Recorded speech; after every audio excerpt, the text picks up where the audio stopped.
ఏపీలో అసెంబ్లీ సమావేశాలు హాట్ గా కొనసాగుతున్నాయి.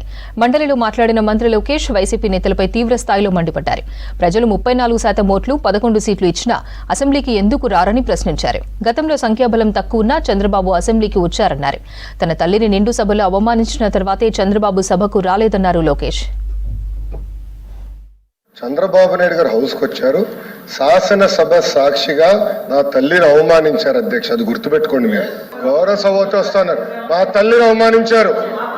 ఈ రోజు మీరు కావాలని పోస్టులు కూడా అట్టని పెడుతున్నారు. మా తల్లిని అవమానించారు. ఆ రోజు మీకు గుర్తురాదా?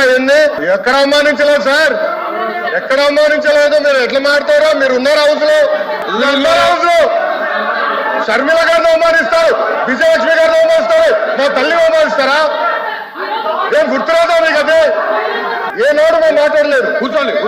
ఏనాడు జగన్మోహన్ రెడ్డి గారి కుటుంబం గురించి మేము ఏనాడు మాట్లాడాల? కూర్చోండి. శాసనసభ సాక్షిగా మా తల్లిని అవమానిస్తే కూర్చోమంటారా?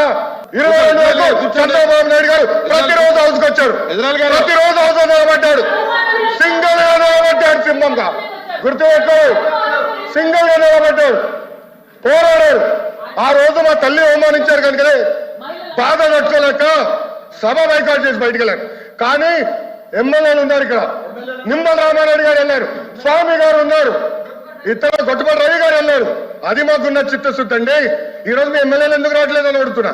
జగన్మోహన్ రెడ్డి గారు కాకుండా 10 మంది ఉన్నారు, రాలేదు.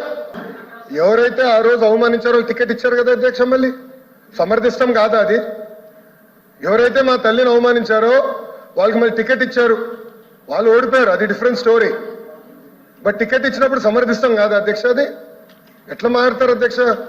ఎల్ఓపి గారు దయచేసి ఆలోచించమని కోరుతున్నా. ఆ రోజు సమర్థించారు, టికెట్ ఇచ్చారు, ఓడిపోయారు ఆ వ్యక్తి. దానికనే ఏమంటారు అధ్యక్ష?